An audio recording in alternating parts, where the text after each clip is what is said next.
Big news. Wayfair's President's Day clearance is on. Right now through February 18th, get up to 70% off everything home with free and easy delivery straight to your door. It's kind of like a present from Wayfair. President's Day? Okay, we'll keep workshopping that.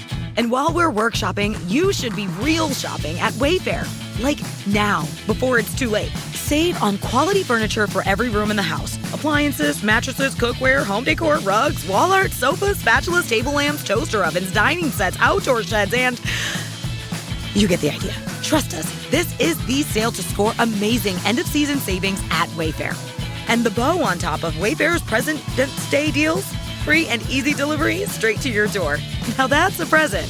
So don't wait. Shop Wayfair's President's Day clearance right now through February 18th at Wayfair.com and save up to 70% off Wayfair's best deal since Black Friday. Wayfair, every style, every home. If you're a maintenance supervisor for a commercial property, you've had to deal with everything from leaky faucets to flickering light bulbs. But nothing's worse than that ancient boiler that's lived in the building since the day it was built, 50 years ago. It's enough to make anyone lose their cool. That's where Grainger comes in. With industrial-grade products and dependable fast delivery, Grainger can help with any challenge, from worn-out components to everyday necessities. Call, click Grainger.com, or just stop by. Grainger, for the ones who get it done.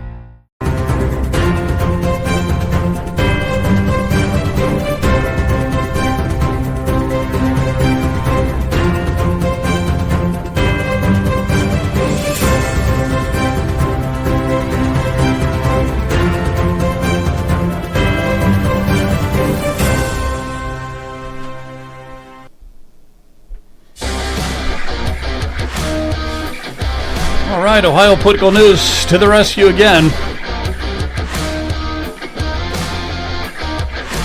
If we do any more rescuing, we're going to have to start wearing a cape. But we'll have to be faster than a speeding bullet, and we'll have to be able to fly through the air and everything else like that. So that's what we have on the horizon. Brian, how are you? That's our specialty.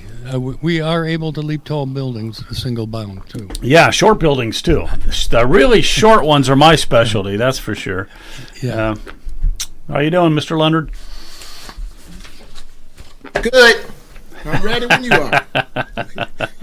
Okay, way to go. Okay, so we got Leonard out there and Brian, and so we're going to be talking about East Palestine coming up maybe around 7:30 or so. We got a couple special guests, so we'll dive into that. It's been a year and 8 months, which is just blowing my mind. I can't believe that it's been that long ago since you had things like this up in the sky, hovering over the people. This was a guy not in East Palestine. He was about 6-7 miles away, and look at all that toxic chemical clouds above his house. He was just lighting. Was that the fellow that was in Pennsylvania? He was in PA. He was in PA. Yes, he was. Right. He was in PA, and boy, yeah. So there's a lot that we're going to talk about. I can't believe it's been a year and 8 months. Does this remind you, or does this bring back any memories? We have a flyer from the EPA that says that there is no reason to believe that the particles in the smoke produced from the train derailment fire contain substances at levels of concern. Are you kidding me? This is what they are putting out and giving to us. And the last sentence is, results from the sampling to date, this is the soil sampling, have not shown any cause for concern. Yeah, of course not. What was interesting and this was given to us, they told us they didn't have the soil samples back yet. The plot thickens. So that shows you the incompetence of the government. Not only do they lie, the government lies, but they also are really bad at lying. But you have to believe them and everything. Remember that? You went down there in person, right?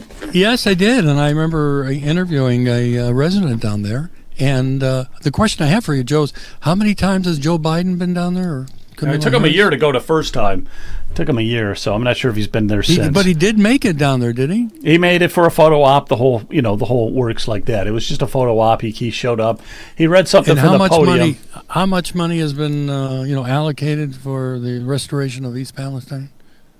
A few million, maybe, but it's where that money goes. That's the other issue. Down there, I talked to some residents down there, and I said, "Is it East Palestine or East Palestine?" And they said it's both. So I guess you can't make them. Oh, wait a minute. I guess it's supposed to be East Palestine. Steen, I guess is the way it's. Yeah, well, the resident didn't East know Palestine. that, so. Yeah, well, I guess you could say it anyway. Whatever, it doesn't really matter. But they know who they are. Yeah, I went down there. How many of them have lost their houses, though? Is there, especially some of those houses that were adjacent to the actual crash. I wonder if they ever moved back in. Yeah, the problem with the East Palestine situation there is they're not going to be able to sell those houses. I know who's going to buy it. Right. Who's going to buy it. Right. And what we'll be talking about at 7:30, Nelson and John will be joining us around 7:30. They're going to be down in East Palestine on October 26, which isn't far away, giving away water filtration systems. Clean water filtration systems. And this Nelson McIlveen tells me that it removes. Listen to what it does. I think I'm going to buy one of these. Ammonia, lead, fluoride, cyanide. It gets the cyanide out of your water. Copper, chlorine, chromium, arsenic, sulfates, pesticides, bacteria, a couple other things I can't pronounce. All right, so it does all of that. He's him and John Rourke. John Rourke has a nonprofit moving company, and he's going to be taking them down there. John also knows Don Trump Jr., and he also knows Trump. All right, so he's well connected. He lives in Florida. So he's coming up, and October 26th, I'm thinking about us getting out there live streaming or something, because that's going to be a big event. It's a Saturday. Let's see, J.D. Vance is supposed to be there, Bernie Moreno, Vivek Ramaswamy might be there. Yeah, it's going to be a lot of fun. So it's going to be a great event. But I can't believe it's been a year and 8 months already. It just seems like, man, a few months ago, time is flying. That's scary. Time is moving too fast, Was it J.D. Vance that went down to East Palestine and was, waiting around in the water there? Was that J.D.? Yeah, he waited around in the water. He came up. His shoes were all green and glowing. But they said there was nothing wrong. Nothing in the water, right. Yeah, nothing in the water to cause any problems or anything like that. Does anybody believe anything our government says anymore? Hell no, hell no. I'm really skeptical. No. I'm extremely skeptical. All right, we were out last week. Was it last week? It was October, the Trump Oktoberfest. I think it was last week. If we were out Trump there. doesn't win this election, you can kiss the United States goodbye. Hey! Kiss your ass goodbye, right? That too. I was wondering about this guy, if his beard is real. I was going to yank on it, but I decided not to. Anybody that sees this and knows me will think that was funny. But is that Biden over there? Hey, is that Biden on that stool? Kent, is that Biden? You think there's going to be any cheating this election? You better stop it, man.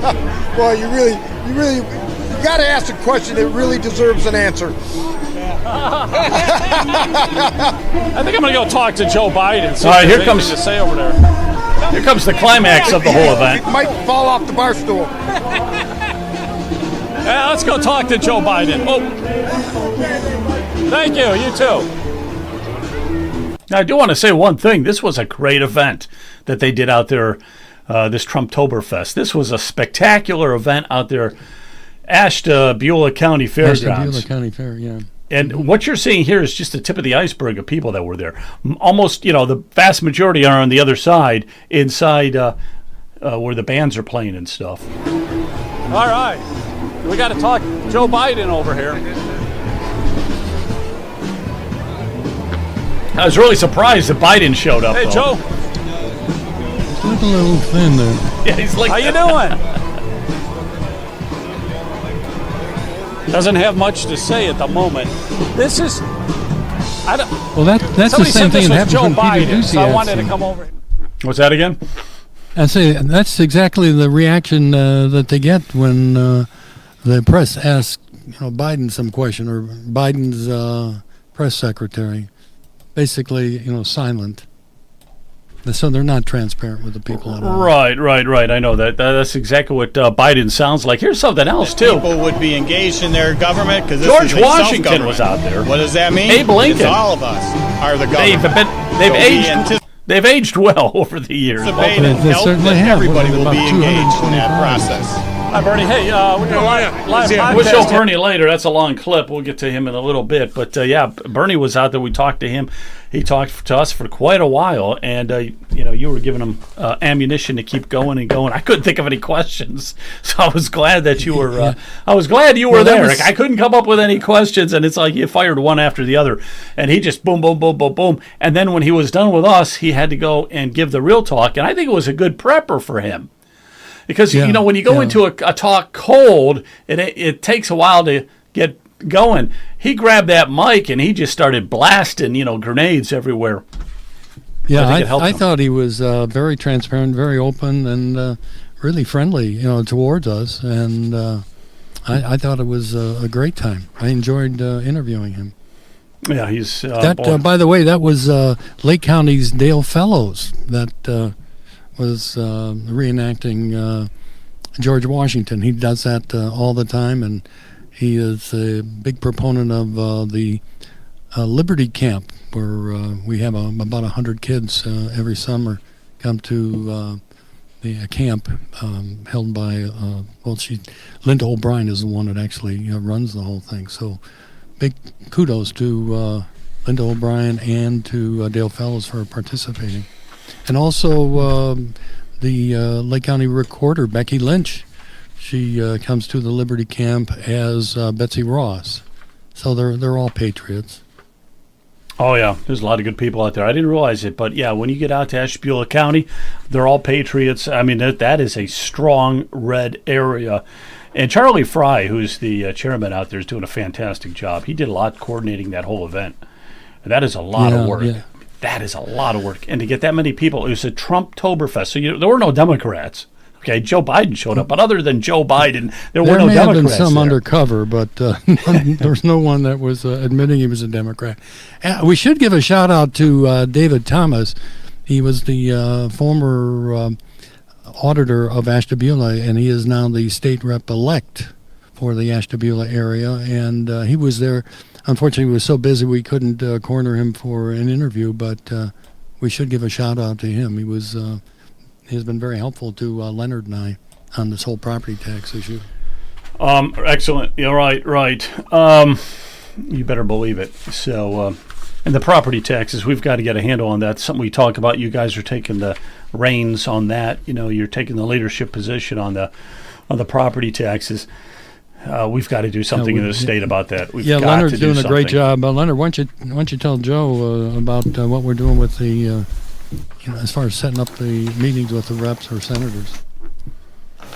Yeah, what we're basically working on at this point is that we know there's a lot of short-term activity, and but I told Brian what I didn't want to do is lose sight of the long term. So we are actually working on the long-term solution, so we can actually present that, so that the senators and the representatives know exactly where we're going. We have that scheduled for October 28th. I'm trying to get a group of them together down in Columbus, and I'm also going to invite our counterpart from Michigan, so that she could share what they are proposing on their amendment, and hopefully use it as a catalyst to get people to start thinking about the reality of making this a real, a long-term solution instead of kicking it down the road. So it's pretty exciting. Gotcha. Yeah, I mean, I was looking at a survey here from the Plain Dealer, COVID.com and stuff, and they did a survey. Baldwin Wallace College did a survey of politicians in Ohio, and it seems like nobody thinks anyone is doing a good job. They don't like the state house, they don't like the state senate, they don't like the governor, they don't like anybody, a Republican or Democrat. They just don't like anybody.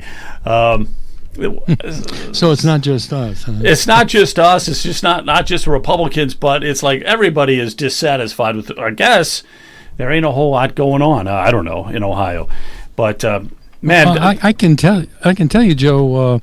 As Leonard and I go out there and talk to the average citizens, we're finding it's not just the seniors that are are really concerned about losing their homes. It's the younger people too. In fact, I just talked to a neighbor, is in his mid-40s, and he says it's going to get to the point where he's got to sell his house. So it's not just the seniors. It's wow. And we also found out that is terrible. Terrible. There are many adult children that are having to move back into the house, with the family.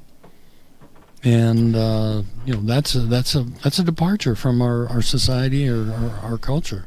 So they are, whether they know it or not, the state legislators are restructuring or reforming our culture, and it seems to us they want a state of renters, just like they have over in Germany, or a nation of renters too. They've got to prove to us that they don't. Yeah, interesting stuff. Hey, I just want to tell everybody to support us here at www.ohiopoliticalnews.com. That's our website. You can also find us on X at Ohio Political News. You can find us on Rumble at Ohio Political News. You can find us on Facebook at Ohio Political News. So, and if you're in the chat, start posting something so that we can get you involved in the discussion, because that to me is what it's all about. We want to get anybody, it's a live show. That's why we do it live, so that we can get some feedback, live feedback. If anybody has anything they want to say, like, what do you think? Anything about the election coming up, Ohio or a federal election, anything.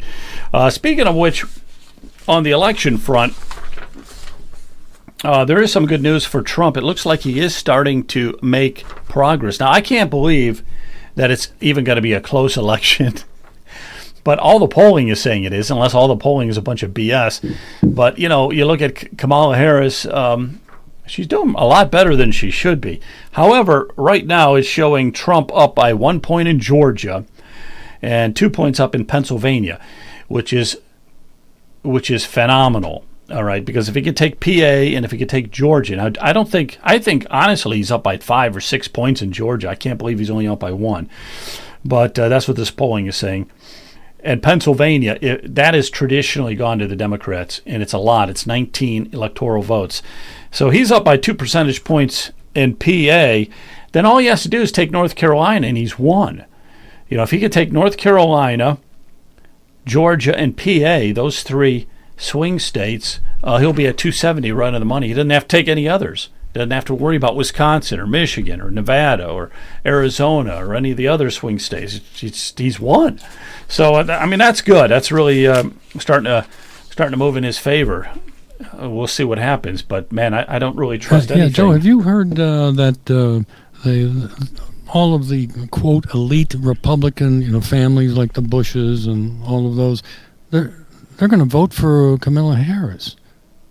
Is that true, or is that just? Oh yeah, of course they will. Yeah, they're elitist, globalists. They're not real Republicans. Nah, they're not real Republicans. Bush, no. So they're not. What you're saying, these Republicans will sell out their country, right?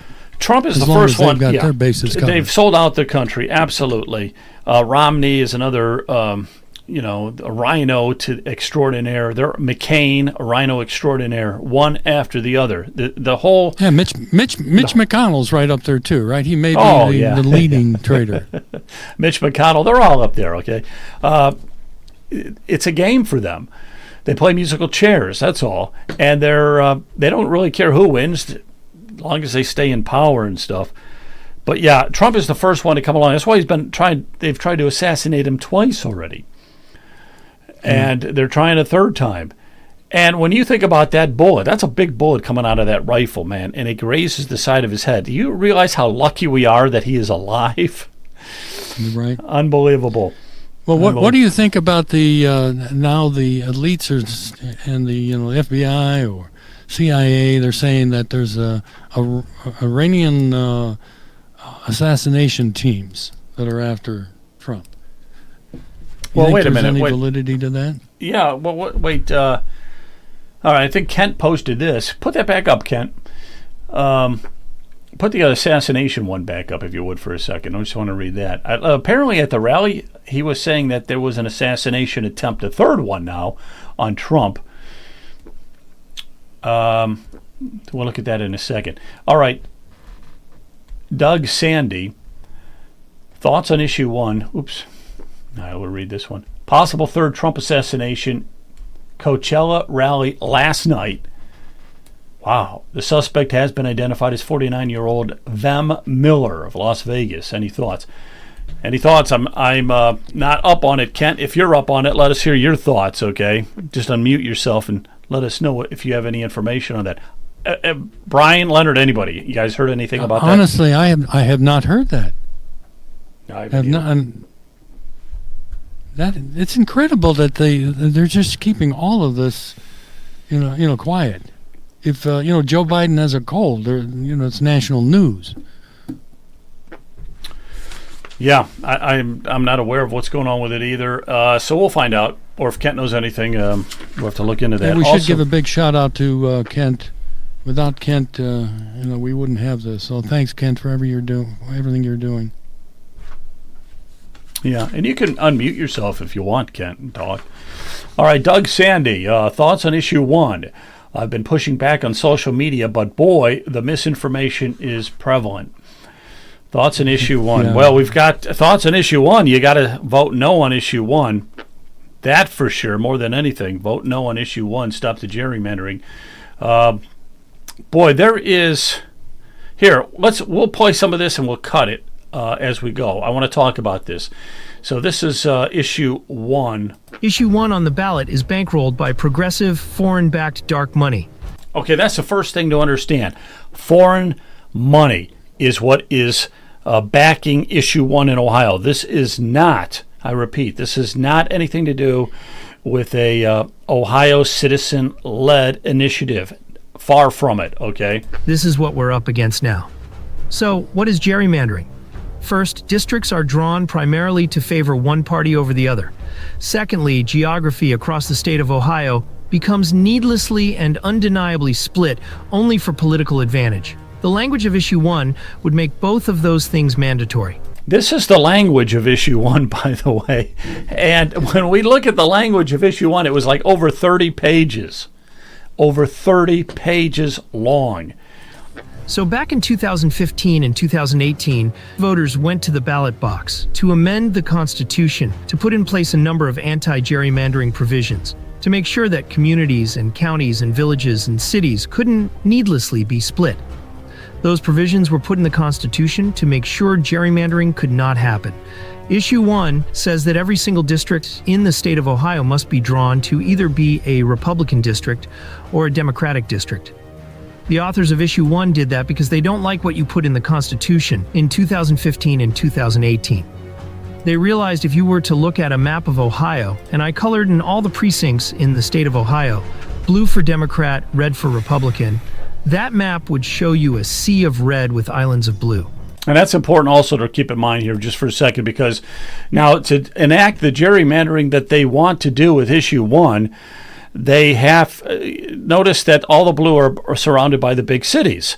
They've got to expand that out like worms or snakes into the urban areas or the rural areas, and to get enough voters, but they still want it to be blue. I mean, it's just gerrymandering in the issue 1, steroids. Authors realize that in order to draw majority Democrat districts, you have to go into those islands of blue and you have to drag them out into the suburbs and into the rural areas, because that's the only way you can draw as many Democratic districts as they want. See what they're in the doing? State of Ohio, meaning your cities, your counties, your villages, all must be needlessly split up for political gain.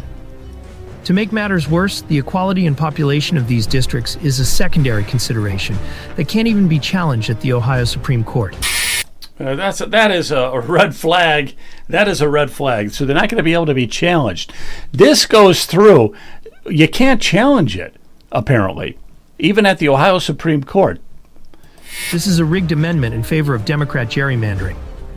Let me explain the commission that issue 1 would create to draw maps, if it's passed. The proposed amendment would create a 15-member commission, 5 Republicans, 5 Democrats, and 5 independents. And there's a convoluted multi-step process as to how they get selected. And once selected, they are accountable to nobody. The only way these commission members can be removed is through a vote of their fellow commissioners. And so if it is found that somebody lied on their application material or that somebody is ineligible to serve, They cannot be removed unless their fellow commission members vote to remove them. Beyond that, there's no accountability or checks and balances as to how much money they spend. The language of the amendment requires the legislature to hand over to them a blank check. They get to pick their budget. They get to pay their consultants exorbitant fees. And we get to say nothing. The Issue 1 effort raised $22.25 million. In the last semi-annual filing, 85% of it came from outside the state of Ohio. So of the 22 million, 19 million of it came from out of state. Okay. Of the 23 million that they've collected, over 19 million of it has come from out of state. And the 2 or 3 million that did come from in-state Ohio, it's just a couple of groups. It's just a couple of groups that have funneled in that $3 million. This is not a citizen-initiated amendment in any capacity, all right? Not even close. That money didn't come from individual contributions, but instead it came primarily from dark money groups. 55% of that money was from the Washington, D.C. metro area. Why would they care so much about what we do here? Because it's about overturning the will of the voters in the state of Ohio. They're after the main prize, and that is to control our legislature and to control Congress. There's a possibility that if Issue 1 passes, the Ohio congressional delegation, the Republican delegation, could potentially lose 4 seats. If we lost 4 seats in this Congress, guess who has majority control of Congress? Yes, the Democrats. That's why they want to do this. Of the people backing this, the worst is a group called the 1630 Fund. The 1630 Fund is a group that has been bankrolled for almost $250 million, that's billion with a B, dollars from a Swiss billionaire named Hans-Jörg Wyss since 2016. So that guy right there has put in a $500 million into that 1630 fund. Now that goes to all the states. It didn't just go to Ohio, but $500 million. You got a lot of money to play with, but a lot of it had gone to Ohio with that abortion issue, and a lot of it is going to this Issue 1 this go right around here in the too state from of him. Ohio. And this isn't the first time he spent money in Ohio. He spent millions on both ballot initiatives in August and November of last year, and spent over $20 million in Ohio in the last 2 years. He has spent so much money in the state of Ohio trying to meddle in our elections that the governor called a special session of the State House at the end of May to ban foreign contributions in issues elections. It's always been illegal in candidate elections, but not issues elections. That law got passed. But on the day that the governor called the special session, the 1630 Fund put $6 million into the Issue 1 campaign. And as of their semi-annual filing, they spent every last penny out of their campaign fund balance before that law went into effect on September 1st. Tell your friends, family, and neighbors to vote no on Issue 1. If we do that, if we follow through and we get engaged at a grassroots level, I believe that we will be able to protect our Constitution and our state from this ongoing onslaught of attacks. Okay, there you go. All right. And Joe, that is, I just that is wonder, very well. How does the money come back done. to him? Out of the country, billionaire. Right. They're not just doing that. No, he's not giving a half a billion. Without some reward coming back to them. I just wonder how they do it. How do they funnel the money? How does it get laundered back to him? Exactly. No, I hear what you're saying totally. I don't know. I don't know how that happens. I'm sure it's not all on the up and up. Hell, Shelby, we tried fixing things with Zoom. Can you see me? I mean, I can see you. Okay, you're on right now. Can you see yourself or not? Yeah, I can. Okay, and I can hear you, so that's good. Thank God, because we fooled around with Zoom, and let's see, where can I find the video on Issue 1? That video that we just played. If wait a minute, there's a. Let me go here. So that video that you just saw, which is a fantastic video, get it out. Go to our website, Ohio Political News. Go to the Rumble, and then type in Ohio Political News. Boom. We have it uploaded. All right. We have it uploaded on our site. That's where you can find it. But, I want to get you in here. Okay, so how are you doing tonight? Pretty good. Just sorry, I was on a little bit late. No, so it's fine. Fine, we'll forgive you. We'll forgive you. I was out spreading the word at my church about issue 1. Thankfully, I have a pastor that let me get up and address the congregation, mainly this morning. Excellent. And again, people that just didn't know, weren't aware on the issue and confused. And again, I don't know what parts you've touched on this evening so far, but one of the problems is, again, one of these fake so-called Republicans, Maureen O'Connor, chiming in and doing those spots about saying how in support of the initiative. Again, it's the bigger problem that we face in the Central Committee, Joe. That we need stronger action to get these people out of the party. Well, she's technically retired now. She was a Ohio Supreme Court Chief Justice, and she was a Republican. But she's doing everything she can to help the Democrats win. Politics is so crazy. I was reading something also from Cleveland.com, Ohio Plain Dealer, Cleveland Plain Dealer, and they were talking about how you have to vote yes. Of course, we want everybody voting no, but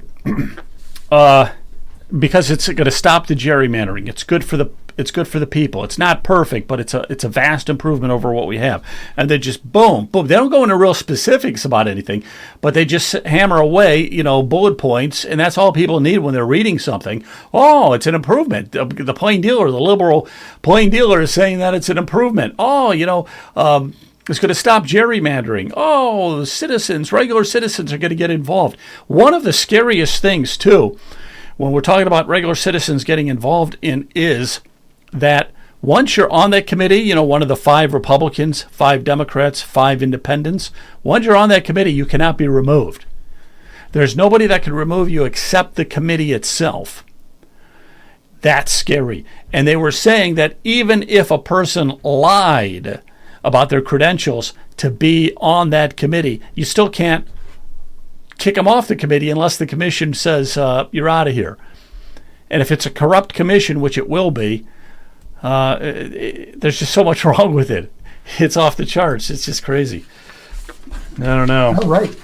Oh, right. So I mean, it's just trying to counteract all the information that's out there. So again, just a grassroots effort. We got to do all that we can to get the message out through all the different groups. We just came off this week with the party doing the bus tour with Chairman Alex, and so that was a good effort. Okay, wait a minute. Tell us a little bit about that. I've been wondering about it. They did it like 1:00 in the afternoon, and I'm still working. I still have to work. What was it like? What was that bus tour in? Oh, well, I'm talking about Cuyahoga County. Of course, you're out in Licking County or Fairfield County or whatever. Give me a little rundown on that, though, on that bus, okay? And let me put your audio on. Go ahead. Yeah, particularly in Licking County, we had a good turnout. They were there on the courthouse square, but you have a pretty engaged party in Licking County. The night before, we had a little dinner with Fairfield County, and there were a handful of people. But I mean, again, it's a good effort, but we individually have to do as much as we can just to get the word out. Yeah. Is it working? Is the bus working? Is it generating good publicity? Is it worth it? I think that it is. I think that it's again just the exposure of the bus is a good thing, and I appreciate the effort. Again, I would like to have seen some more coordination with some of the other organizations. I've been going out and passing out some of those ballot guides from the Center for Christian Virtue, and getting that information out, because they're also have information on that no on issue 1. So I would like to see, again, better coordination on that. But again, it is what it is. We do the best that we can. Hey, you notice anything different? I got lower thirds for you now. Look at that. Oh, yeah, Shelby that's Hunt. All right. Hey, we're moving up in the world. Oh, we got another one. Jonathan, how you doing, man? Hello, Jonathan. Yes, sir. Good to see you. Joe, didn't you get the memo? It's Trump hat night. I'll go get mine. Yeah, I have no problem getting it. We're going to be talking East Palestine here in a minute. Want to find out if our guest is with us. Let's see here for a second. Nelson, are you out there? We are. There you are. How are you? Good to see you. You really do exist. We've talked a few times on the phone, but of course, the phone isn't the same as seeing the person in person. How are you? Good to see you. Sentry H2O. That is excellent. Okay, 1 second here. I'll get you. John Rourke is probably be joining us as well here tonight. Let me see here. John, you're with us. How are you? I'm doing well. How's everything? Oh, couldn't be better. Lied. Good to see you, man. All right. So nice to see you too. Yeah, good. All right. So we've got John and we have Nelson. And let me just give a little quick brief on yourself here, and I'll let you fill any gaps or anything. But okay, so your company is Sentry H2O water filtration system, I believe, and you're going to be down in East Palestine on October 26th, giving away free water filtration systems, right? Do I have that? I have that right, at least, right? That is correct. John and myself are coming back, and we gave away 200 units when everything happened. And now we're going back with one for everyone in East Palestine that would like a system. We did the EPA testing, chain of custody, and we removed the vinyl chloride at 100%. Wow. So you have testing and stuff there that tells you if you've gotten rid of all the vinyl chloride or any of those other weird chemicals that were in the water. I mean, that you do some kind of testing and it's showing that. That's amazing. What we did was we had the EPA do chain of custody. So they went in and collected the water. They collected our water, and then they collected other water at the same time. They did 3 tests for us. So if you go to our website, you'll see the 3 tests that were put out. And we basically did what they couldn't do. They were sitting at 5.00 parts per million, and we were at 0. Okay, that is amazing. Here is your website. Yeah, Sentry H2O. And then you've got those are the filtration systems, I would assume, and they would fit right underneath your sink. I would assume. Are those the under your sink type, or are those whole home and they're those are whole home ones? Those are for the whole house, and then we have ones that go underneath your sink. Oh, okay. Yeah, I was going to say those look kind of big to just be thrown under the sink. I know my sink. I'd have to raise it up just to fit that in there. But so you have smaller ones that go under the sink. If you scroll down a little bit further, I think you'll see them. All right. Right there? Yeah, okay. The second one from your right, that goes underneath your sink. It takes 15 minutes to install. Okay. Works out well. John has one in his home, and it takes out all the toxins. It takes out all the pharmaceuticals. It takes out the PFAs. It takes out the vaccines out of the water. It takes out fluoride at 100% out of the water, and it allows oxygen, 68 parts per million. It kicks in pH of 9, alkalinity in the water, gives you magnesium and calcium in your water, and it removes everything, arsenic, everything that you don't want in your water is gone.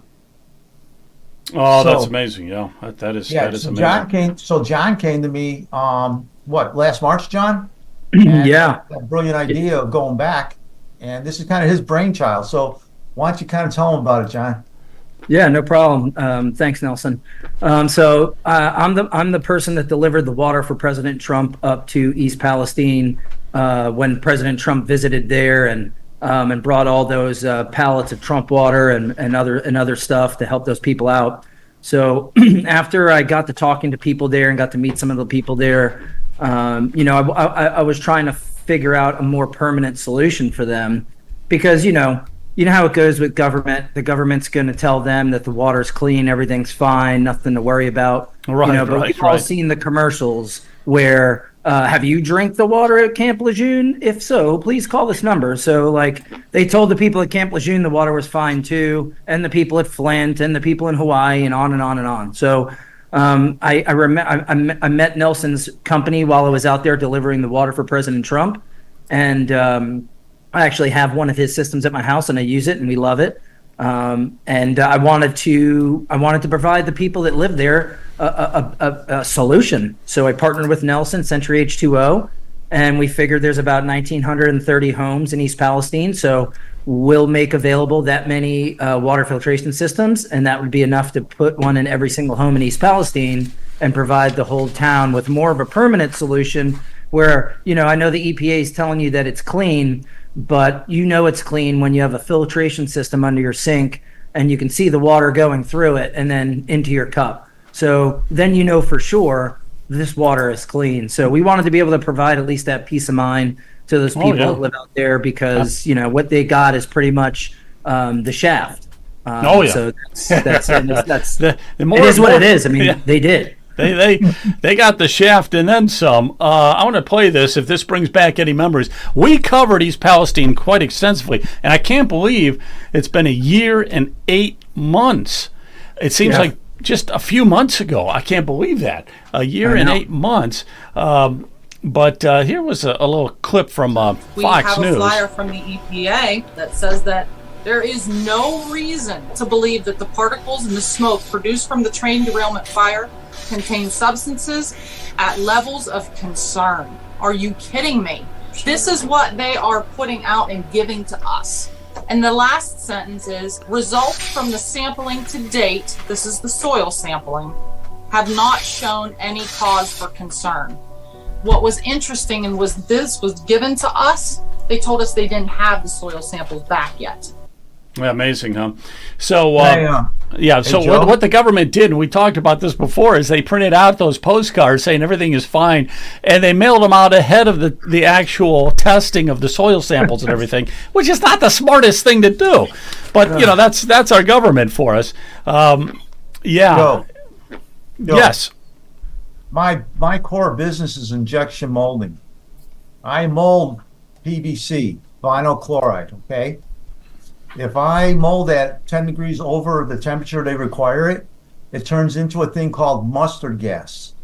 Mustard gas was outlawed in World War I because it tore apart people's nerve systems. Wow.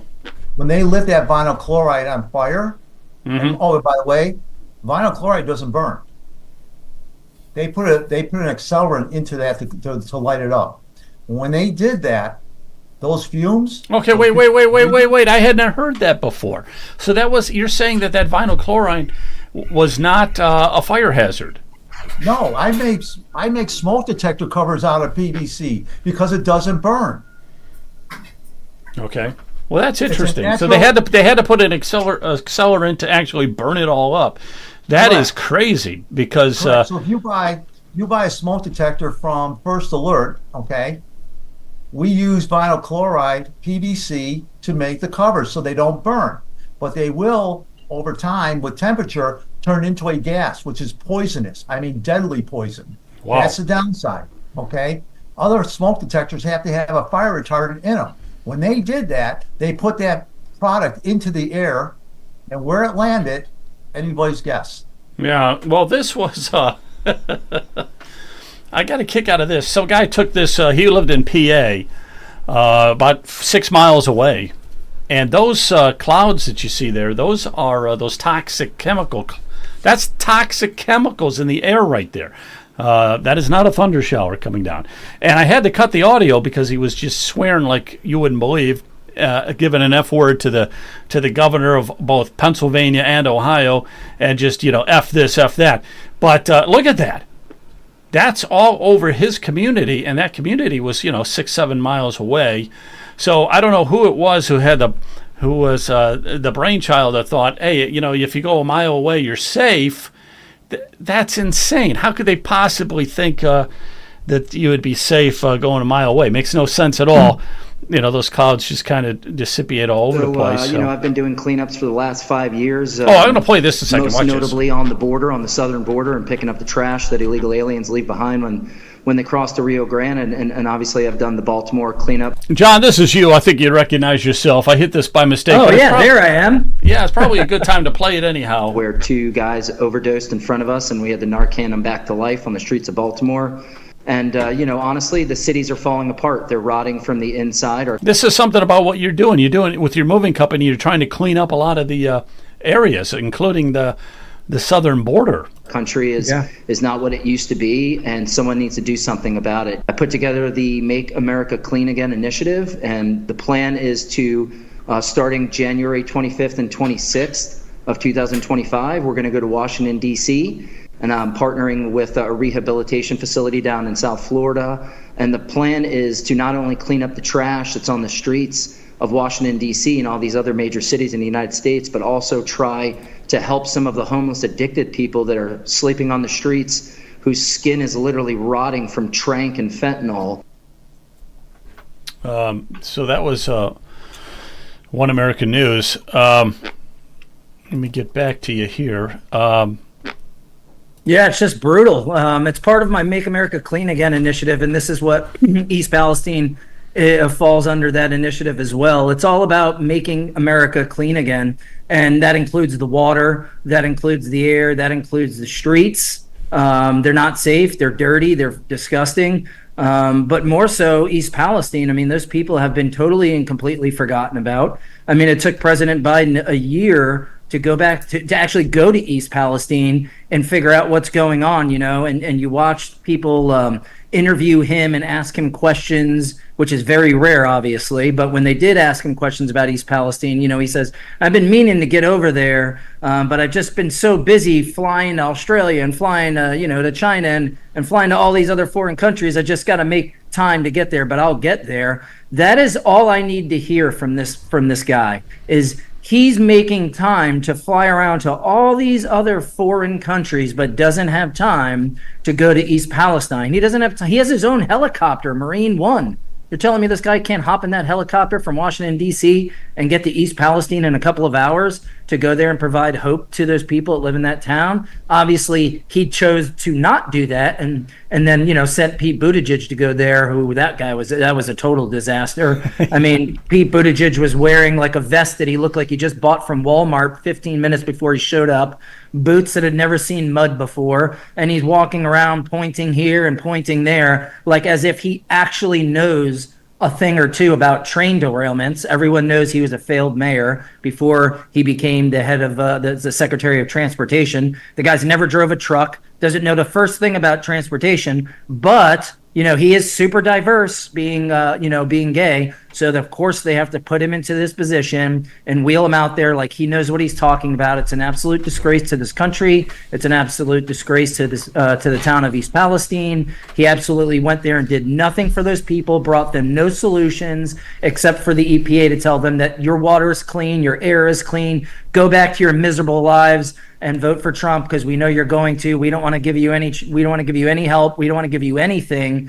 Everything's clean. Enjoy your birth defects. Enjoy your miscarriages. Enjoy these weird cancers that you're going to get. Adios, East Palestine. And that's what they did. The federal government did to those people there. And I'm not going to stand for that crap anymore. So I decided to partner with Nelson and provide these people with clean drinking water. At a bare minimum, they should at least have that.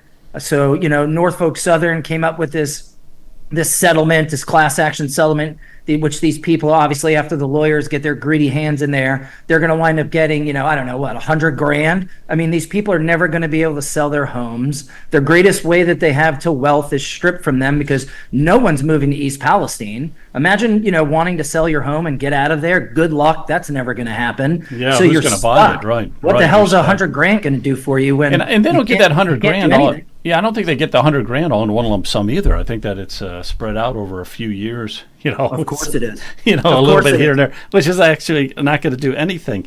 But before I open up some of the other guys and some questions and stuff, let's just because there's so much to talk about here.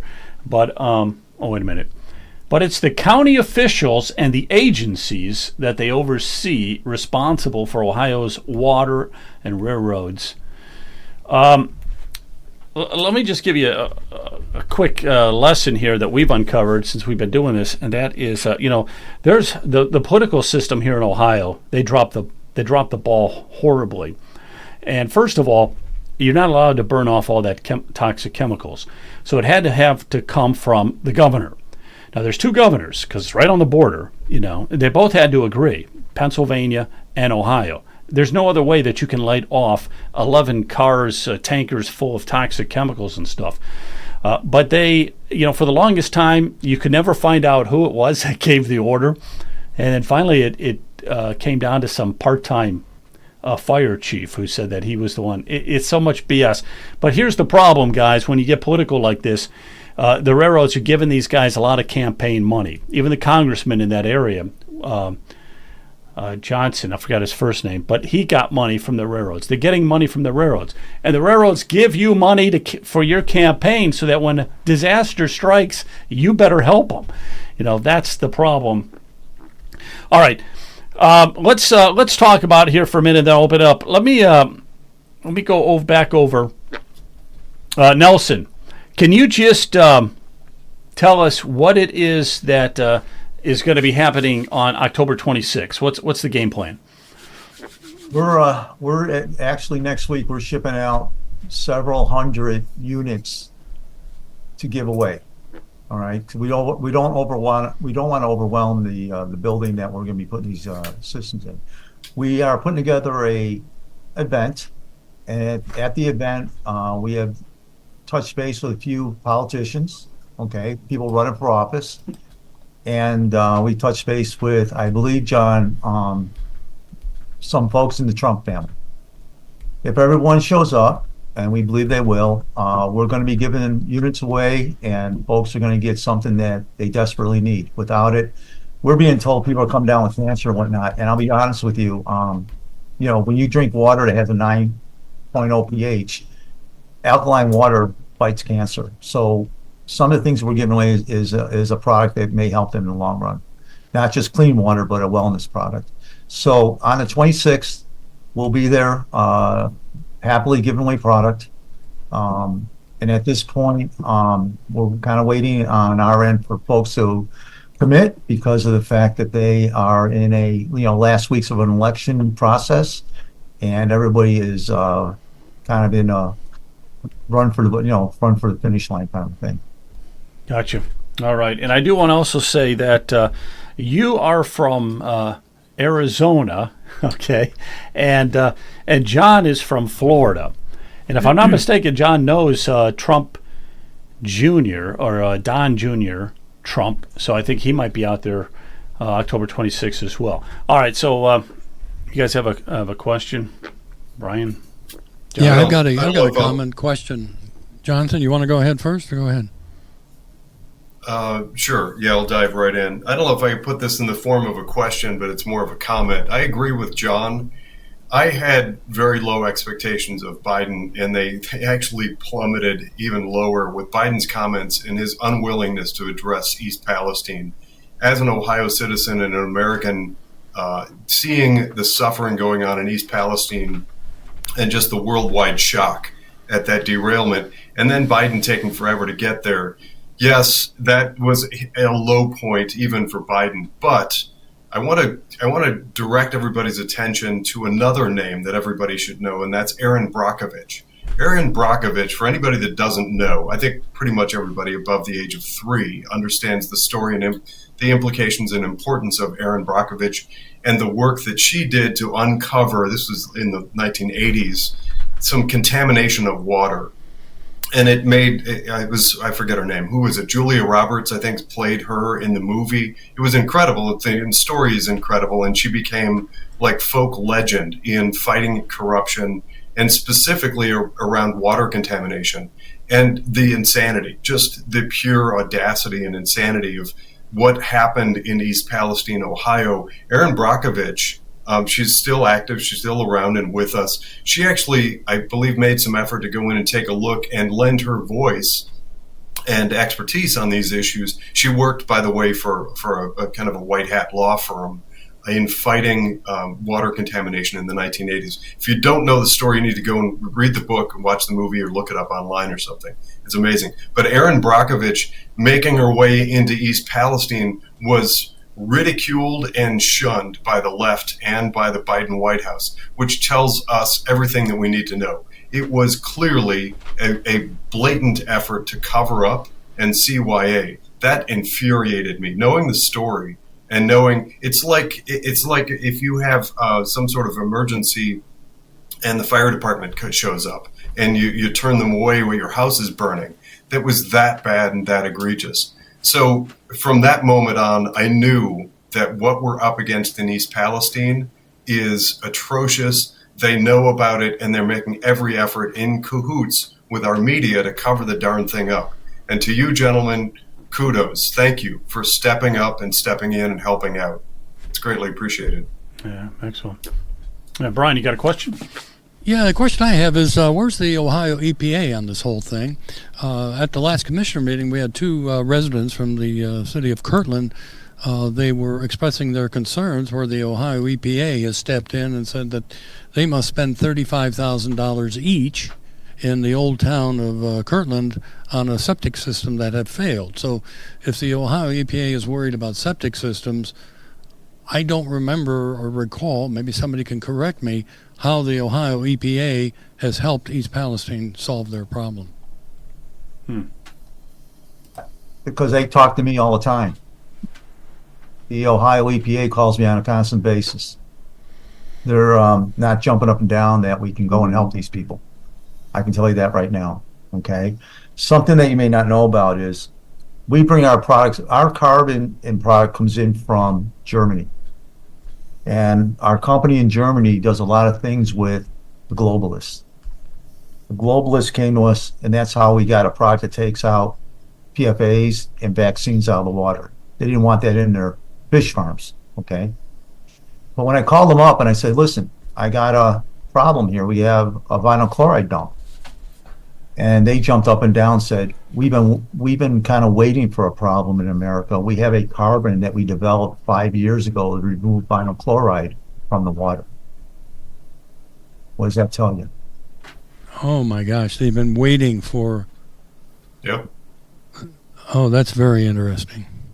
Okay, so that's what people don't really know. But we've been blessed, we've been fortunate that we have something to help folks out that can't really do anything about it. And I'm getting calls on a regular basis from people in that area coming down with cancers that are off the charts. Men with breast cancer. Yes. Sorry to interrupt. If I can interject a question, do you have communications from the Ohio EPA specific to developing things relating to this chemical from 5 years ago, or is it something that some of us could get online and maybe research? Well, what do you mean? So the EPA keeps a watch on our language. Okay. So when we had everything pulled, we had to have them do a chain of custody. Otherwise, there's no value in vinyl chloride. Because if you pour it into a container, within an hour, if you don't properly manage that and put certain chemicals in to hold the vinyl chloride in the water, it dissipates. Okay, that's how they get rid of vinyl chloride. They blow oxygen or air into the water and blow it to the surface, and then it goes into the air for you to breathe. That's how they get rid of it. So we had them do total chain of custody, and then once we got the numbers back, what they were saying was on the verge, 5.00, 4.99, 5.22. Parts per million. I don't know where you getting away with that much vinyl chloride in your drinking water. But then what do I know? When ours came back and the same test through their, it was a Akron, Ohio EPA lab did the testing. Okay, and we came back as 0. That's when we knew we had something. So that kind of communications, we had texts and so forth from them requesting strongly that we change our language. So those are the things we did. Okay, so we changed our language because if you don't, we still want to play, right? And they had the power and the horsepower to put you out of business if they want to. Wow. Of course. Yeah, they're playing hardball. If I could drill down just a little bit further, I want to understand this. Well, the first thing is a question: in those circumstances, and given the gravity of this situation, are you permitted to supervise that handling of those test, the test materials, that chain of custody, or is that just simply done by them, and we have to assume that they're doing it legitimately and correctly according to whatever the procedure is? So that's one question. Yeah, I haven't seen it. I haven't touched it. I don't want to touch it because the minute I touch it, then it's not valid. Okay. Well, I wasn't thinking so much touching it. I was thinking like to observe their practices when they're testing water that comes from your facility. You know, I would imagine if they allow you in their lab, I would imagine they would let you do this. But, you know, you pay them and they're going to give you the number. So here's the thing, guys. I got a feeling you did everything right because ours came up 0, and the waters that came from filtered faucets showed vinyl chloride in them. So they did their part, I believe, very accurately. Okay. You know, I believe that because otherwise theirs would have come up with better numbers. Yeah. Well, yeah, and on the other side of that testing, I wonder if the numbers might have been actually higher if they did something to manipulate that. I'm not casting aspersions or making accusations. I'm just wondering if we get to the point, and I'm actually there personally, where I don't really trust Ohio EPA, then I would want outside eyes observing whatever those testing practices are. That's really what I was fishing for. No, I hear what you're saying. Are you insinuating that the government might actually do something in a fraudulent manner? We would never make that accusation. That would never happen. The water's clean. Just go about your miserable lives and continue on. You're going to be just fine. Here's a paper that says you're going to be fine. Have a good day. That's what they told the people. Yeah, I'll tell you, I never saw a more shady organization than that Ohio EPA when they were supposedly doing the testing and everything. It was kind of like a comedy show. I mean, guys, it's common sense, man. Like you can't overthink it. Like they blew up tankers full of vinyl chloride.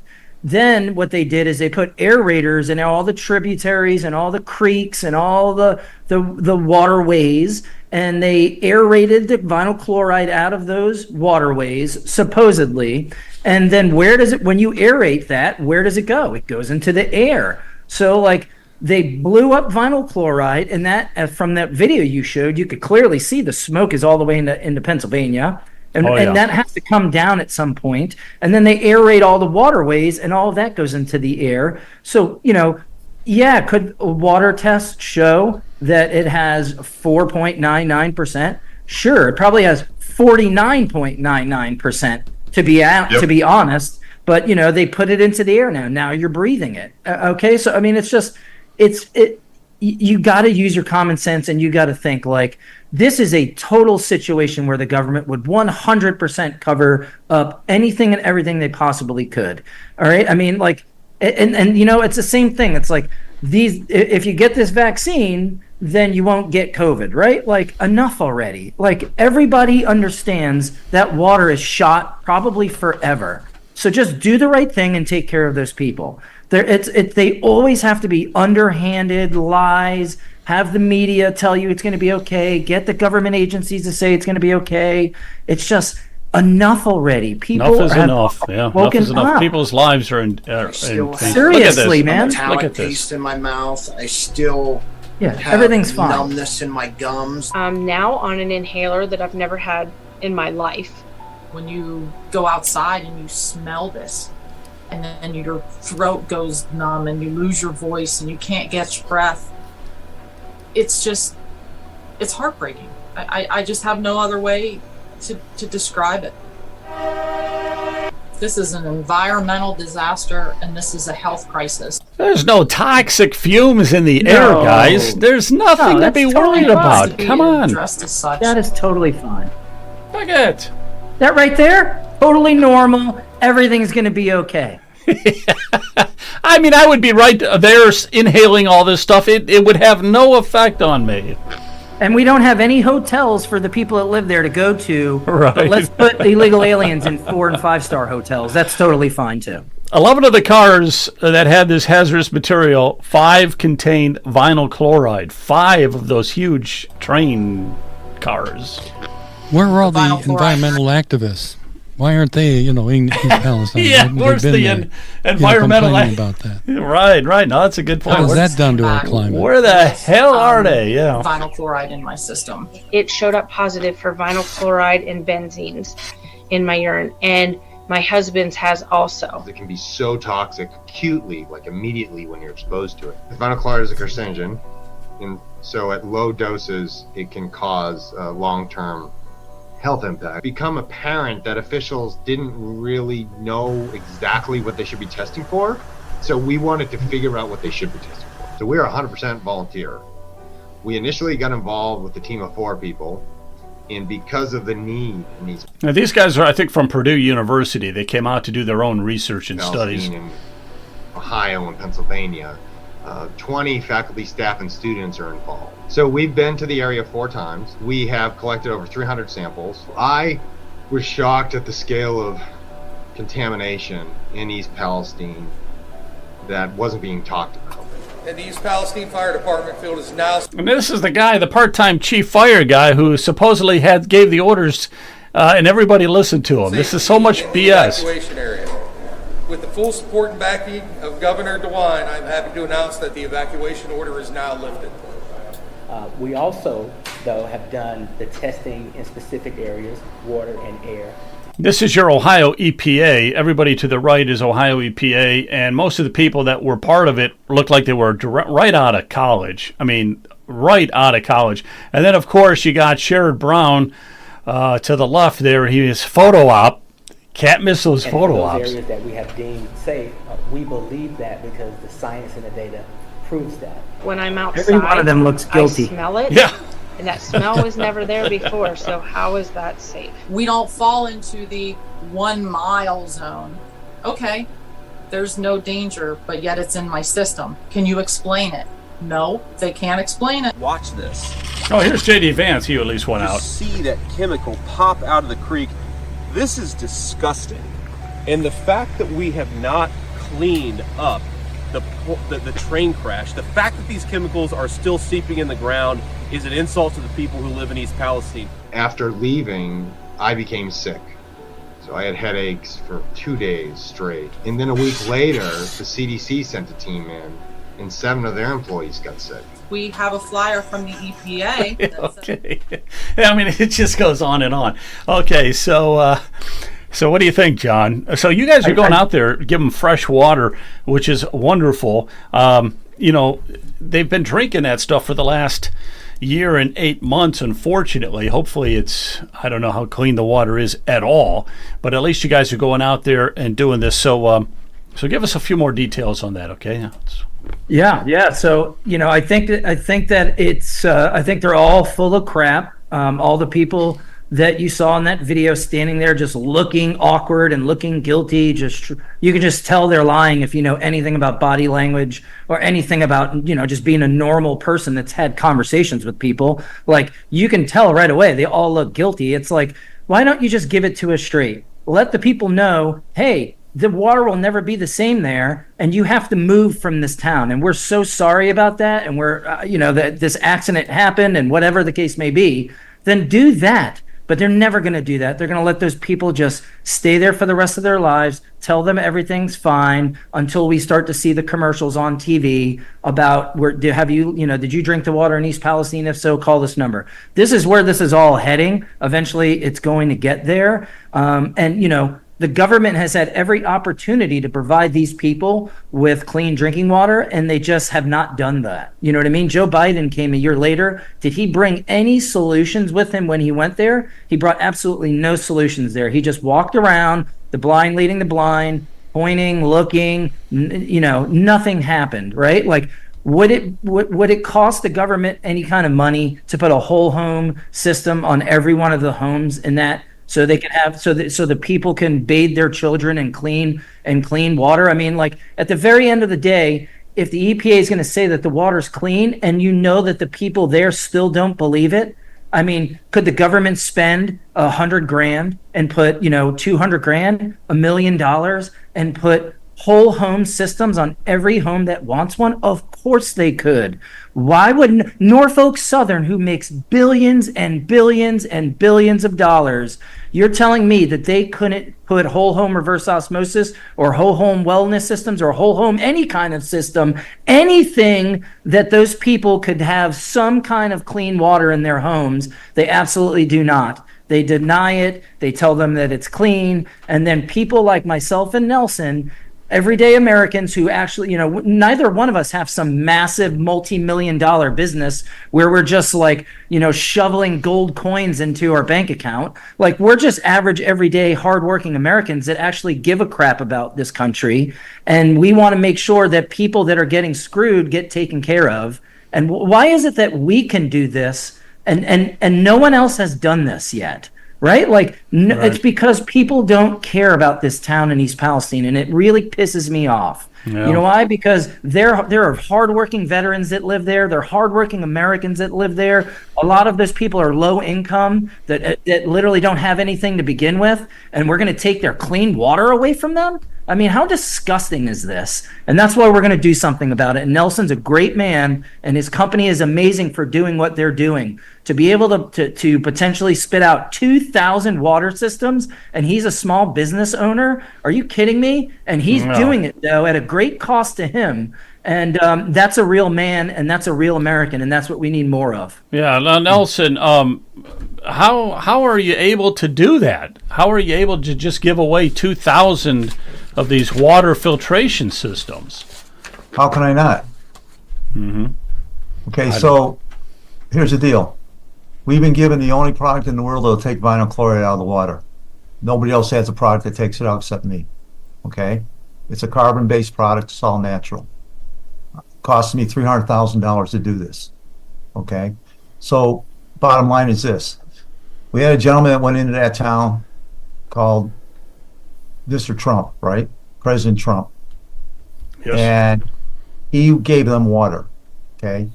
I got the final solution now. I'll take care of their water for as long as they want to use it. So on behalf of Mr. Trump, or what I'm calling the president, which he really is, we're going back to finish something that needs to be finished. And John and I, and this is John's idea, he's got to take some credit for this. He came to me and said, hey, let's help the president out. And that's what we're doing. So it is what it is, guys. If people want to donate and give us all kinds of money, that'd be lovely. But I got a business that does fine. We make money. We're not losing any money on any of this. And we can put it together and make it happen. So why shouldn't we? That's how we look. That is amazing, yeah. Guys got any Back to the last statement. thoughts? Yeah, go ahead, Leonard. Go ahead. I'm glad to hear that, because a lot of the times we get questions. Brian and I will. People will ask, "Why are you guys doing this?" And we tell them we're not doing it for us. We're thinking about the next generation. We are leaving a mess for this the next generation that's coming through. And so if you start to look at it from a financial standpoint, you're really missing the point here. So we are trying to get people to understand that because of where we are as a nation, if we don't step up and do something, then shame on us, because we're allowing the next generation to just fold, and we have our blood on our hands for allowing that to happen. So I'm with Nelson. I'm not going to be one of those guys in that camp. I just can't do it. So if I have to fund everything myself, then that's just the way it goes. Yeah, it's tremendous generosity on the part of both of them. You guys got last comments here? Yeah, I've got comments. Thank you very much, Nelson. I agree with you and John completely. The biblical commandment of love thy neighbor is just that. It's a commandment. It's not a suggestion. So we salute you, and hopefully we'll be down there on the 26th also to celebrate what you're doing. Thank you so much. Yes, thank you very much. You're welcome. Yeah, we appreciate It's it. our pleasure, man. We got to put America first. At the end of the day, it has to happen, man. It has to happen. It's got to I'm happen. tired of everybody putting all these other damn countries first, and we're giving money to anybody that'll take money. We're giving it to them, except for our people. Except our people, and that's our money. Everyone forgets that. Okay, Reagan said the government spends money like drunken sailors, but that's an insult to drunken sailors because at least they earned it. That's our money. We want it spent on Americans. Okay, we don't want We want to take care of the Palestinians that live in East Palestine, not the ones that live in another country you can't even find on a damn map. That's a good one. Yeah, we want to take care of those Palestinians. Very good. Amen to that. Amen to that. It's enough already, man. Enough is enough. Tired of it? Like, Yep. are you not tired of it yet? We're tired of it. Have you had enough abuse Enough. yet, America? Yep. When are we going to wake up? Look at their response to the hurricanes. Look at their $750. Get the hell out of here. I can wipe my ass with $750. Yeah, it's a loan too. Stay out It's of my a loan. life. How about that? Yeah, I don't think they get to keep it. I think they have to pay it back. Of course, you got to pay it back. You gotta Your pay it money. You got to pay your money back. with interest. It's unbelievable, man. It's unbelievable. I've had enough. That's why we're going to make America clean again. I've had enough of people talking about the big cities around the country being dirty and all the homeless people living on the streets. No one does anything. Everybody looks to the government to clean the cities and get the people off the streets. Here's a big wake up for you. The government is not going to do anything. If you want to clean the cities and you want to get the homeless off the streets, then get your ass out there and get a shovel and start shoveling up the trash that's on the streets and start trying to talk to some of these people and get them help that are living on the streets. Because the only way that this is going to happen is through American citizens. It's called selfless service. Maybe people should realize that and understand what that means and then actually do something for someone other than themselves at some point in their life. And that's the way it changes. The government is not going to do anything for you except make your life worse and take your money from you. That's what they are going to do, period, end of story. That's it. Excellent, excellent. I'm going to let Nelson. Amen. Yeah, amen to that. Nelson, just wrap it up here and let us know. First of all, applaud you. We hope to see you out there. I hope to be out there October 26th live streaming and maybe see there. You. And John, I think John will be out there as well. So, okay, great. Just say something about your company here in closing because the generosity that you're giving, I think it. Well, okay, so here's what you can do to help yourself. Buy a system. It's $325 and it takes 15 minutes to put it in. And you're going to change your health. Okay, you drink good water. How much of your body is water, right? So you drink good water, all of a sudden now you got something that is going to give you health and you're going to get off the meds. You're not going to be leaning on pharma and life is going to get much better for you. So yeah, that's what I'm saying. You know, you can get a shower filter from us, $110, a under the sink, $325, and it'll change your life is all I'm going to say. And if you wanted to, you can donate to WeFundTheBlue.com. Say that again, John? That's my nonprofit is WeFundTheBlue.com. Yeah. I actually, part of what I do as a nonprofit is I go around the country and I do cleanups, and I've done a lot of cleanups on the border, but we also donate to police departments because they're under siege, and we actually want to fund the police, not defund the police. So WeFundTheBlue.com is where you could donate to East Palestine to help myself and Nelson make this mission a reality and kind of try. Really what it's about is just trying to take some of the financial burden off of Nelson and what his company has provided. So if you'd like to help Nelson or buy a system for someone, make a donation to my nonprofit, WeFundTheBlue.com, and that would be amazing. That would really help me out and Nelson out. And then, at the end of the day, my goal, Nelson's goal, is we want to make America clean again. That's clean water, that's clean streets, that's clean air. That's what it's about. And hopefully President Trump gets elected, Trump 2024, get out there and vote. And if he can get in there, we can actually save this country. But if he doesn't get in there, we're going to need more people like myself and Nelson getting out fighting every day because it's going to get much worse before it gets better. So yeah, we need Trump let back me in office. clarify that then. So if we wanted to get, because I was, I mean, it sounds like something I need, okay? I mean, I'm in Cleveland Heights, and that water, I drink the tap water. But it's amazing that I'm still alive, okay? But, yeah, I mean that, too. It's like, but one of these days I'm going to just fill up the bathtub and try to go fishing in it or something. I mean, it's horrible, all right? It's just horrible. Of course it is. You're dirtier after you take a shower than before, all right? But you got wefundtheblue.com. So are you saying that people can buy a water system through you? I didn't quite get that. Or how should they do that? Sentry H2O. Nelson, you go to Nelson's site to buy the water filtration system, sentryh2o.com. If you'd like to make a donation to our efforts in East Palestine and beyond, then you can go to my website, which is wefundtheblue.com, or makeamericacleanagain.us.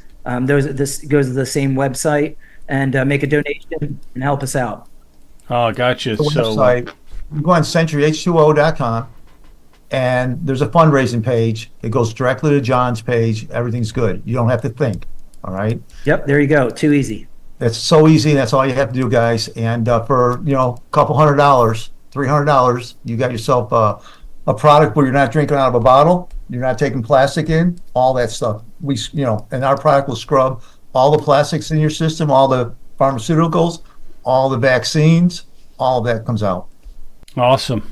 Fantastic product. Well, thanks again, guys. We really hope to see you on the 26th and all that. We appreciate you taking the time tonight. And I really appreciate it. Great. Thank you very much. Thanks, Joe and the boys. Appreciate it. Yeah, thanks, guys. Thanks for all you're doing, man. Really appreciate it. Take care. Yeah. Put America first. Yeah, that's right. America first. Excellent. Absolutely. Excellent. So, all right. So Joe, I'm going to interject a thought that occurred to me while those two fine gentlemen were speaking. It occurred to me, well, first of all, John and I are cut from the same cloth. Everything he was saying really truly just resonated with me big time. The whole notion of people waiting around thinking that eventually someday maybe government's going to step in and help is just ludicrous. And you look right now at all the different groups, all the pockets of people. We've been dissected into these identity politic groups, and all of them are waiting around thinking that if only that other group get out of the way, then I'm going to get these goodies, and those never arrive. They're never slated to arrive. They never will. So John's good stuff. I like where he's coming from. But here's the thought that occurred to me, and I wrote this down. There's an age-old expression that dates back to the rise and ascension of the Nazi Party, the German Socialist Workers' Party. That's what Nazi stands for. Emphasis socialist. When the Socialist Party rose to power, they rose to power by attacking Jews in Germany. Everybody knows that. Well, there's an expression attached to that, and there's an adage that's really important for people to remember, and it starts with first they came for the Jews. And then it's basically first they came for the Jews, but I wasn't Jewish, so I didn't care. And then I'm paraphrasing. Then they came for this other group, and I wasn't in that group, and I didn't care. And then eventually they came for me, and there was nobody left to fight for me. That's essentially, in my book, that's one of those adages that I take to heart, and I repeat it often to try and encourage people. Just I did a bunch of crazy things that people thought was wacky. During COVID, a lot of people don't know this, but for me, it's a poignant example. The retail store Costco was abusing people in certain stores. They were being highly manipulative and awful. And I actually went into my local Costco, where I was a longtime member, and confronted them. And they said to me effectively, well, that's not happening in this store, so why are you concerned about it? And I said, because I'm concerned about my fellow man. Those are people out there that is this true? That they were being horribly abusive in, I think, primarily Canada. But the point is, if people allow themselves to go through their lives thinking that bad thing isn't me, I'm not in East Palestine, my water is probably okay, so I'm just going to tune it out, la, la, la, then before you know it, it's going to be your water or your air or your bank account or your social media. It's going to be some attack vector that the left are after is going to get to you eventually. And what I encourage everybody to do is every time you see it, act on it. I don't care if it's your neighborhood. And I'm going to add one more piece to it because this really ticks me off. I run into it all the time. When I was involved for 3 years as a chair, board member, and territory lead of Protect Ohio Children, I was constantly working on, I covered 204 school districts, encouraging them to figure out the issues and problems in their school district and how to fight back to advocate for education. I used to get this thing all the time, and it drove me bonkers. All these people in these school districts who were opposed to anybody stepping in was like, well, you don't have kids in our district. You don't live in our district. Who cares?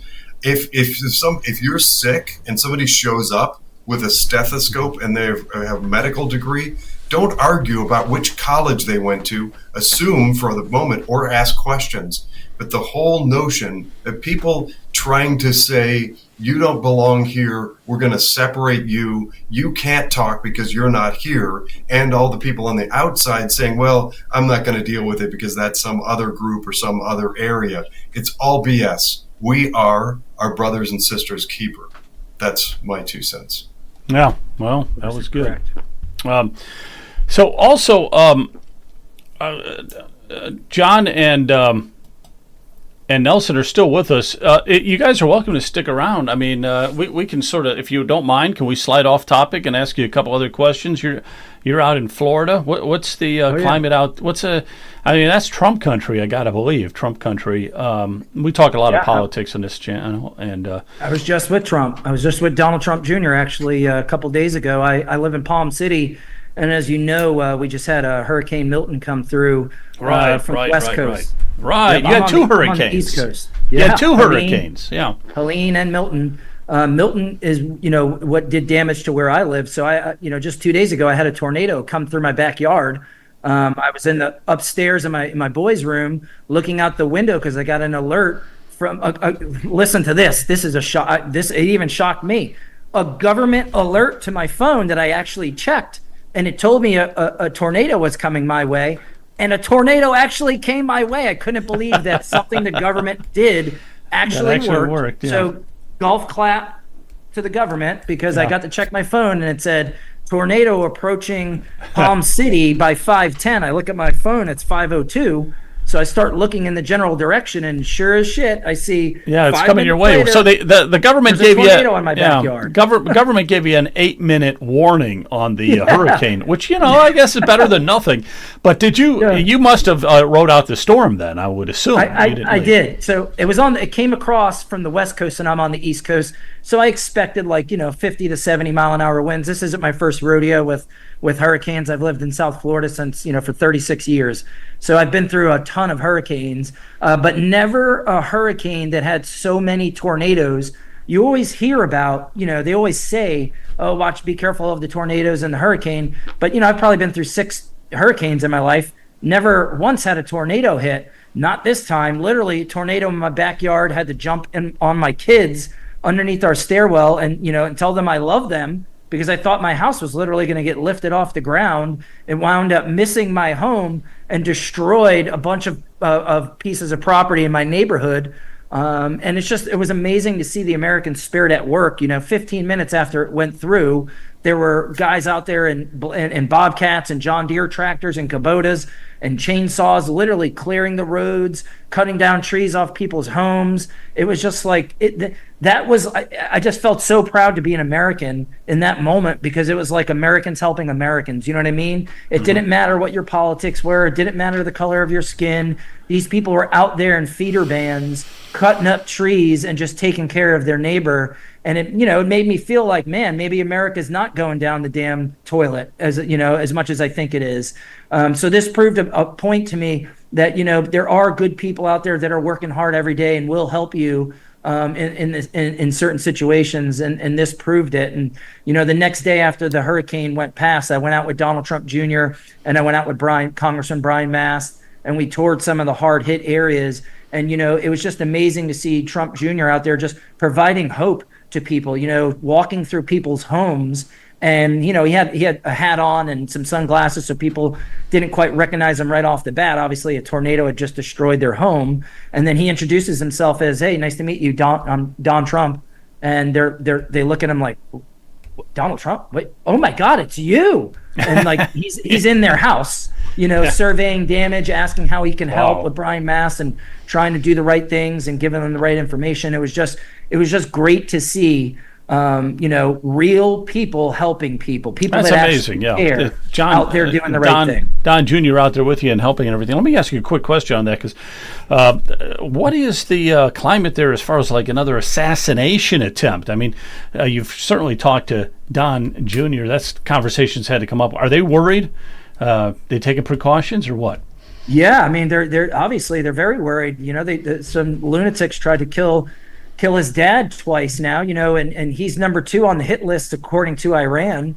They got his dad number 1 and him number 2. So, he's definitely, definitely watching his back. That's for sure. They feel the heat. They understand that, to be honest, it's like they know they're over the target. You ever heard that saying? Like when you're over the target, they're going to shoot at you. Like they are over the target and people are coming after them hard. So they know they're doing the right thing. And they're starting to push the right buttons, and they're not going to stop. They actually really care about this country, which is just so refreshing. I'm just a normal, hardworking dude. I own a moving company. I met them through moving a piano for them, and have become really close to them. Is that right? That's how you met them, moving their piano. I met them. I moved the Amazing. piano into their house, and I made sure that all my guys showed up with "Let's Go Brandon" shirts on. That's right when it happened.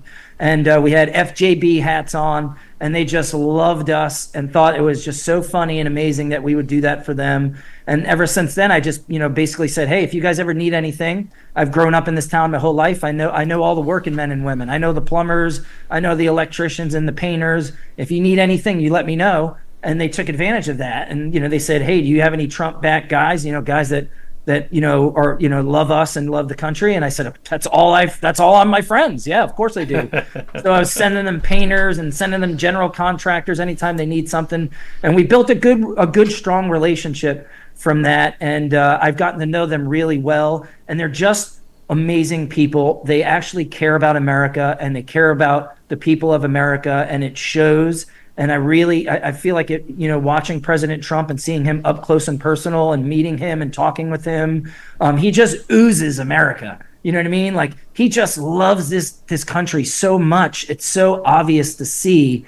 And it's so disheartening to see all these people that used to be best friends with Donald Trump 20 years ago now think that he's, call him Satan and call him Hitler when they were praising him, 10, 20 years ago, or any of these politicians when they need a campaign contribution. Who's the person that they called in New York City? Donald Trump. And now all of a sudden, he's this big, bad, horrible human being. It's all, as Joe Biden would say, it's all a bunch of malarkey. Okay, they're so crazy and corny. She simply has said it doesn't have. Oh, there he is. This freaking bump on a log.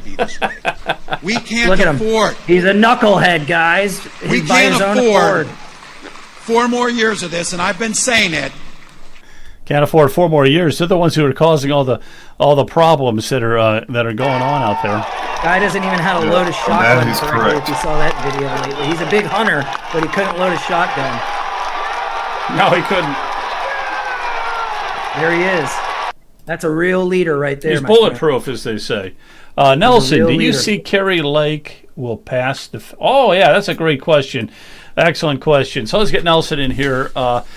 Nelson, we're going to switch to politics here. What is your thought on Kari Lake in that Senate race? Because you're out in Arizona. Yeah. The problem being is, in Arizona, we're trying to clean everything up right now. Okay, so Kari won the governor's race. We all know that. We all voted for her. She was in. They're stealing things left, right, and center. So the people of Arizona, they're going to vote for her. And the strange thing is, she's connected with the president. Okay, so everybody's following Trump. We're a Trump state, but at the end of the day, if they want to do what they do and we don't stop that, then Kari's not going to get in. Yeah, at the end of the day, you're saying like the election fraud and all that kind of stuff taking place. My wife's connecting with Kari tomorrow. Actually, she's doing lunch with Kari Lake, and it's going to be very interesting to see what they talk about and where it goes and all that. But yeah, Kari's quite. I've had her a couple of different events, and she's an amazing lady. I just seen her. Thank you, John. He got us tickets for when Vance and Kerry spoke at the church we go to, and it was quite amazing just listening to her enthusiasm. And she's a female Trump. I mean, they're yin and yang. And when you listen to her, you listen to him, and vice versa. She has the same work ethic, mentality. If you know her life story, it's pretty amazing. You know, she came to Parma, which is in Cleveland, close to Cleveland. Anyhow, I was there. I was videotaping it and stuff. I was super impressed with her. She talked for a little while. I was super impressed with her. Brian, what's happening, man? Yeah, I wish I'd have been there with you, Joe. I would have loved to hear Carrie Lake. And can we get her in there? As Nelson said, if the Democrats continue to cheat, we may not be able to get in. Yeah. But according to the FBI, we're not allowed to ask any questions or even question whether there's election integrity. Right, everything's on the up and up, of course. Good deal, Brian. On the up and up. Good deal. And I've met Carrie Lake personally through the Trumps and being at some of their events and at Don Jr. and Kim, they've had a couple of parties I've been able to go to and meet her, offline as a normal human being, not political everything all the time. And, she's just an absolute savage. I don't know how else to put it.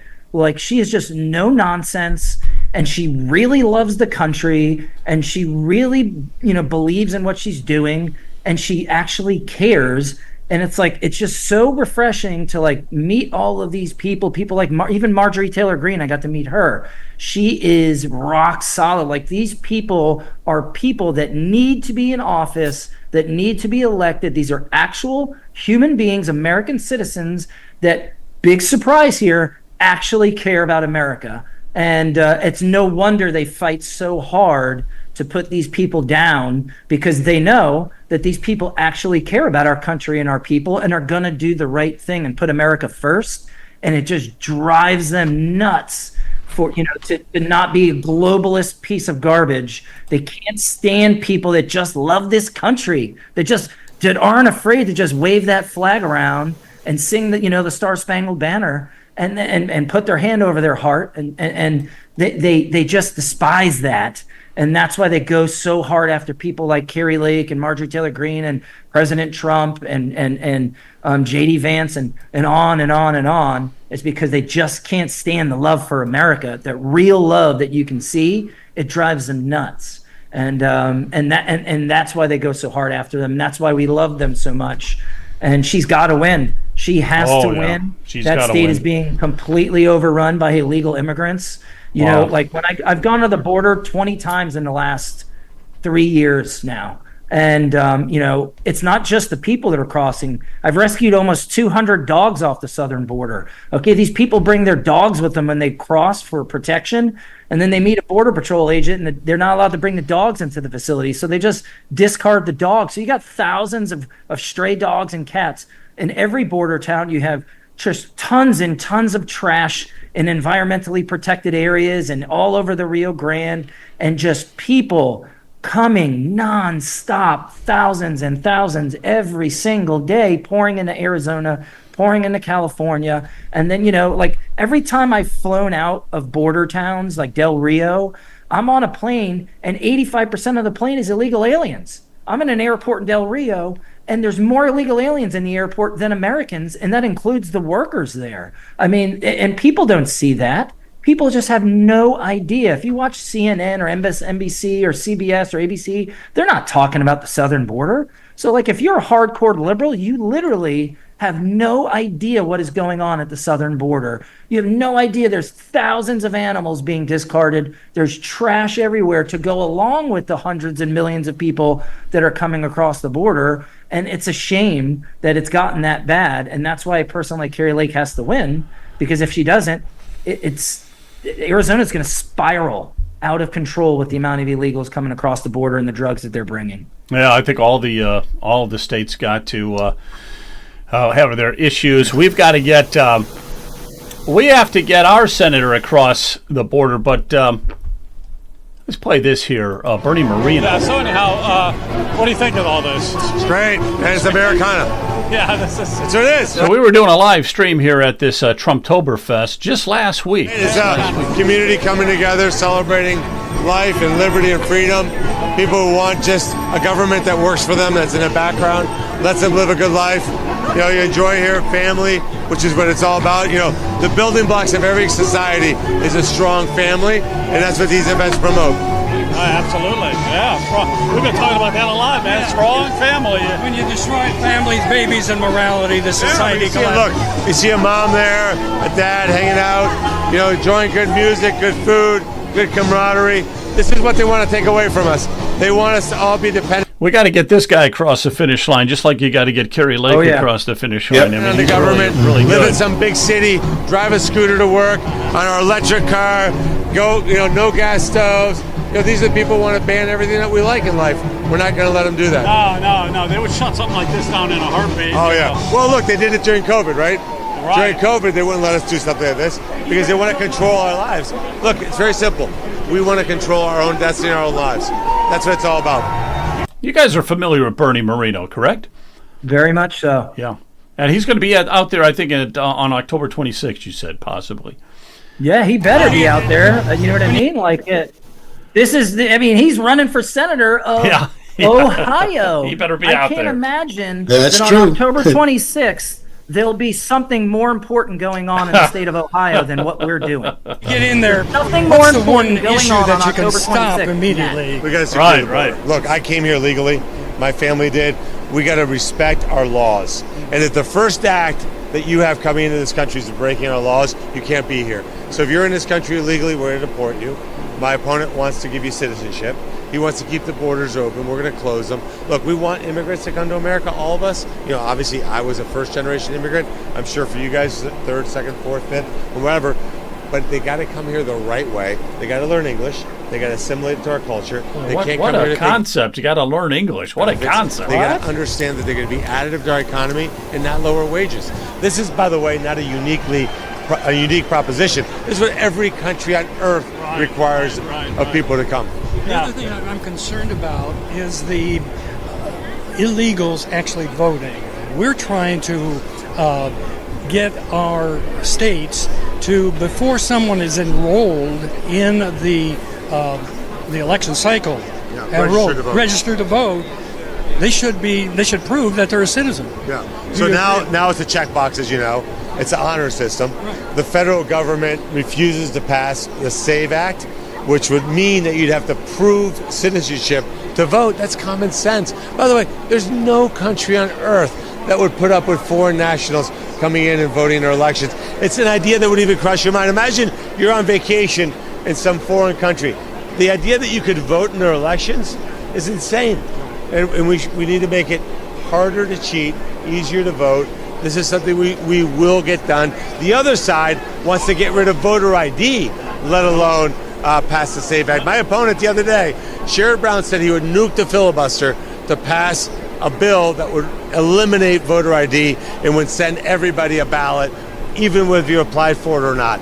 That would be setting up a world in which voter fraud was rampant. That's what they want. We're not going to let them do that. Yeah, that voter fraud, that voting in Ohio, we vote 30 days early. I don't know what it is in Florida or Arizona, but that's where all the cheating is happening, is this early voting. That is just tearing everybody down. Worse. Look, I just grabbed a sandwich and sheets on the way here. Half a sub, that's all I got, $5. I mean, that's crazy. And why do we have inflation? Because the government spending. You know, they put a down payment on the Green New Deal. It's called the Inflation Reduction Act. You know, they've raised government spending to the point where they want us all working for the government. We got to absolutely crush down government spending. We got to unleash American energy. We got to unleash productivity. Look, we don't know. We don't have to know whether it will get done. It got done when President Trump was in the White House. Right. We had low inflation, low interest rates. You could afford a home. You could afford a car. You could afford to raise a family. Now they're taking that all away from us. Would you agree with the statement I'm concerned that the growth of the public sector is getting so large, the private sector is not going to be able to afford the services. Sure, they're crowding us out. You saw it in the last jobs report, which, by the way, I'm sure is fake. They revised 8 of the 9 last job reports to some sort of election jobs report. But if you dig into even that report, government grew dramatically. We lost manufacturing jobs. Look, in Ohio, since my opponent has been in Washington, D.C., we've lost over 200,000 manufacturing jobs. And here's the worst part. He wants us to pay off the college debt of people who went and studied gender studies and women's studies, all these useless degrees. He wants us to pay off their degrees, off their debt. You know what? I had many technicians that worked for me, and the technicians take out a lot of debt to buy their own tools. We spend a fortune to train them at our expense, but they want to own their own tools. Nobody's talking about paying off technician tools, debt, right? Why are we paying off debt of useless degrees? And by the way, the Supreme Court ruled it unconstitutional, and yet my opponent says, no, let's spend billions of dollars on that. Totally ridiculous. We also see some advertising that I think is not appropriate for you and not true, and that's regarding the abortion issue. Could you settle this once and for all? We're not going to ban abortion in this country. We've made that clear, but we are going to work to reduce abortions by having adoption be easier to have, raising kids less expensive, making sure women have equal access to contraception, that we fund pregnancy centers. Look, my opponent is such a radical on this issue. He's not pro-choice. He's pro-abortion. He voted against a bill that said in a late-term abortion, you're talking about 35, 36 weeks, the baby's born, it isn't killed during the abortion, that the doctor's not allowed to give that baby life-saving care. Think about that. He voted against that. The baby's to die in a cold metal table. That's not pro-choice. That's pro-abortion. That's pro-radical. That's just plain evil. That's evil. Yeah, and that's evil as it gets. And that's who he is. Look, the Democrats have gone very far on that. So thank you guys. Appreciate you. I'm really glad. I'm glad we were able to snag him there at that event, and he did talk a long time. It was great. And then he had to go off and give a talk. We prepped him. That was his prep for going out in front of everybody at the grandstand there and giving his talk, and he gave a dynamite talk. He was all warmed up and everything. Yeah, he was very gracious. He really was. Yeah, he was. So, you guys got anything to say before we wrap it up here tonight? No, just thank you for having me on. I appreciate it. And, hopefully we'll see all you guys out there on October 26th. We really got to take care of our Americans, man. We got to take care of American citizens. We got to do the right thing. When we see something wrong, we got to try and make it right. That's just the way it's got to be going forward. Don't rely on the government for anything. They're not there to help you. They're not your friend. Okay, your neighbors are your friends. Your friends are your friends. Lean on them. Don't lean on government. And put America first. And let's make America clean again. Thank you for having me on. I appreciate it. Well, thank you again, Good job, John. Thank you. Hey, John, since this is a political show, I'm just going to interject. John, this is a political show. We do focus on Ohio, but we're America first. I don't know where Jeff Buongiorno is in relation to you. He's running for elections judge, I believe, or I forget the title, election supervisor in Palm County. If that's near you, I hope you'll support him. He's a friend of mine. I'm in Martin County, which borders Palm Beach County, so I don't know if he's in Palm Beach, but I'd like to look into him and see what he's about. But if you're telling me he's thinking along the same ways that I am, well, then we need to have his butt in office, that's for sure. He is, and I think he's right next to you. Good. Hopefully he gets in. Yeah, gotta get him in by hook or by crook. All right, Nelson, thank you again. That's good. Yeah. God bless, and God bless. Good luck with everything. Yep. And thanks for having us on. Thank we you. Appreciate it. All right, guys, that's a wrap. All right. Have a good night. Okay.